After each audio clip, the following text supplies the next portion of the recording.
Hello friends, जय Hind.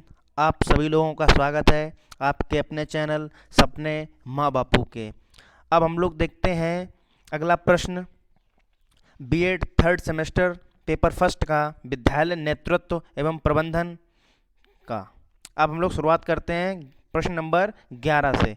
11 number प्रश्न कह रहा है कि प्रयोगशाला से आपका क्या तात्पर्य है। पूछ रहा है कि प्रयोगशाला से आपका क्या तात्पर्य है और प्रयोगशाला स्थापना के सिद्धांतों का वर्णन कीजिए। प्रयोगशाला आप लोग समझते हैं, लेबोरेटरी, इसको कहते हैं हम लोग लैब। क्या कहते हैं? लैब। जैसे आपके लोगों की इस कॉलेज टाइम में फिजिक्स की लैब होगी, केमिस्ट्री की लैब होगी, फिजिक्स की भी होगी और केमिस्ट्री की भी लैब होगी।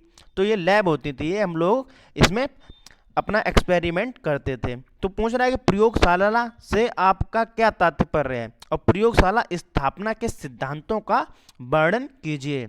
तो लिखना शुरुआत हम लोग करते हैं कि प्रयोगशाला वैज्ञानिक प्रयोगों, अनुसंधान, शिक्षण या रसायनों और औषधियों के निर्माण के लिए सुसज्जित विद्यालय में एक कक्ष है। क्या है प्रयोगशाला?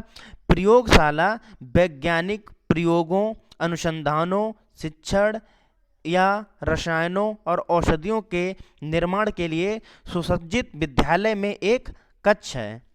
विद्यालय में प्रयोगशाला वह स्थान है जहां उपर्युक्त अभिव्यक्ति एवं निर्धारित प्रयोगों के समुच्चय को सुव्यवस्थित ढंग से संपन्न करके मूल प्रायोगिक कौशल को सीखा जाता है। मूल प्रायोगिक कौशल को सीखा जाता है। यहाँ पर हम लोग कैसे सीखते हैं? यहाँ पर हम लोग प्रयोग करके सीखते हैं। कैसे?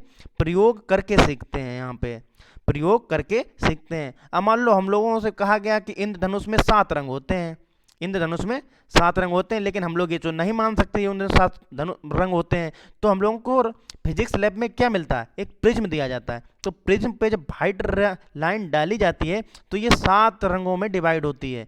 तो इससे हम लोगों को समझ में आता है प्रिज्म ये 7 रंगों में डिवाइड होगा। इसके ऊपर पहले रंग कौन होगा, सबसे लास्ट में कौन सा रंग होगा, किसकी ज़्यादा तरंग दैर्घ्य होगी। तो ये सब कैसे सीखा हम लोगों ने? ये सब हम लोगों ने सीखा है लेबोरेटरी से, लैब से, प्रयोगशाला से। इसलिए प्रयोगशाला से हम लोग प्रयोग करके सीखते हैं।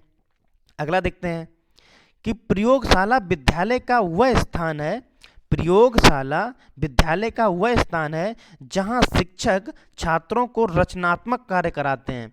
प्रयोगशाला विद्यालय का वह स्थान है जहां शिक्षक छात्रों को कैसा काम कराते हैं? रचनात्मक कार्य कराते हैं। और रचनात्मक कार्य से संबंधित उपकरणों को व्यवस्थित रूप से रखा जाता है। मतलब कि रचनात्मक कार्य से संबंधित जो उपकरण हैं, उपकरणों को व्यवस्थित रूप से रखा जाता है, जिससे आवश्यकता पड़ने पर उनका प्रयोग सुगमता से किया जा सकता है।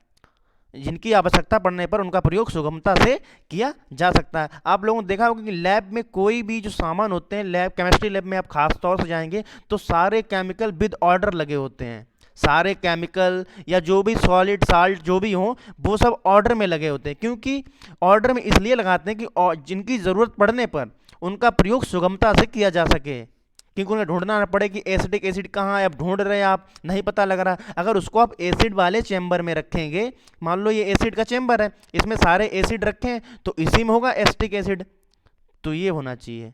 तो हम लोग आवश्यकता पड़ने पर उसका सुगमता से प्रयोग कर सकते हैं। इसलिए उसमें रचनात्मक व्यवस्थित रूप से रखा जाता है जो भी उपकरण होता है। अब देखते हैं अगला, प्रयोगशाला स्थापना के सिद्धांत क्या होंगे?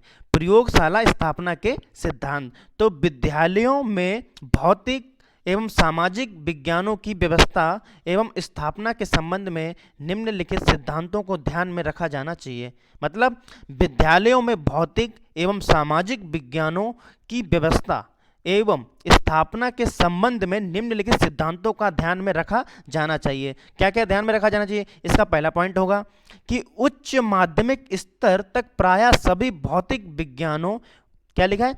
उच्च माध्यमिक स्तर तक। आप लोग कमेंट करके मुझे बताएं उच्च माध्यमिक स्तर कितने कक्षा के बीच का होता है। उच्च माध्यमिक स्तर तक प्रायः सभी भौतिक विज्ञानों के लिए एक प्रयोगशाला हो। मतलब कि उच्च माध्यमिक स्तर पे जो भी कक्षाएं लगती उन सभी के लिए क्या हो? एक प्रयोगशाला हो। और प्राथमिक एवं उच्च प्राथमिक स्तर तक कह रहा है कि उच्च माध्यमिक वाला उनके लिए प्रयोगशाला होना बहुत जरूरी है। और प्राथमिक एवं उच्च प्राथमिक स्तर तक संपूर्ण प्रकृति तथा आसपास के पर्यावरण को प्रयोगशाला के रूप में अपनाया जाए। और जो प्राथमिक एवं उच्च प्राथमिक स्तर तक जो कक्षाएं लगती हैं उनके लिए प्रयोगशाला क्या होगी? उनकी प्रयोगशाला होगी संपूर्ण प्रकृति तथा आसपास के पर्यावरण को प्रयोगशाला के रूप में अपनाया जाए। अगला पॉइंट हम लोग देखते हैं 3 नंबर पॉइंट कि माध्यमिक स्तर तक सभी भौतिक विज्ञानों के लिए अलग अलग प्रयोगशाला स्थापित की जाएं। माध्यमिक स्तर तक सभी भौतिक विज्ञान के लिए अलग अलग प्रयोगशालाएं स्थापित की जाएं।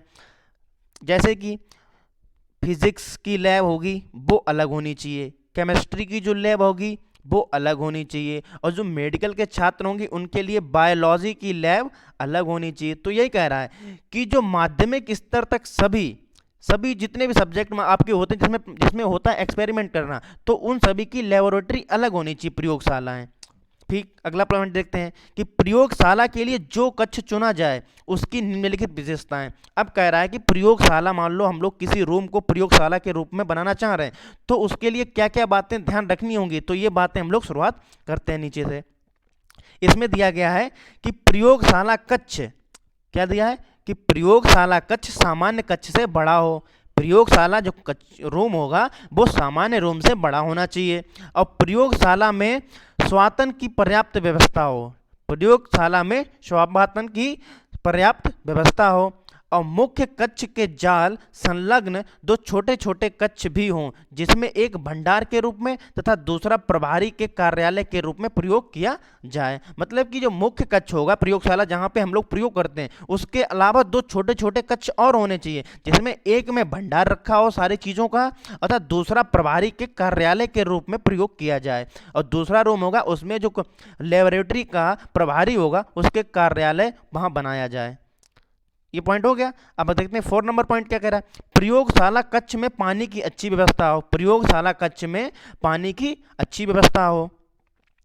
प्रयोगशाला कक्ष में पानी की अच्छी व्यवस्था हो। उसके बाद नेक्स्ट पॉइंट है 5 नंबर कि प्रयोगशाला में पर्याप्त एवं उपर्युक्त साज सज्जा हो। प्रयोगशाला में निम्न तथ्य ध्यान में रखने चाहिए। प्रयोगशाला जो होगी उसमें साज सज्जा भी हो और प्रयोगशाला में निम्न तथा तथ्य ध्यान में रखने चाहिए। कौन कौन से ध्यान रखने चाहिए प्रयोगशाला में, अब हम लोग देखते हैं क्या क्या होना चाहिए प्रयोगशाला में।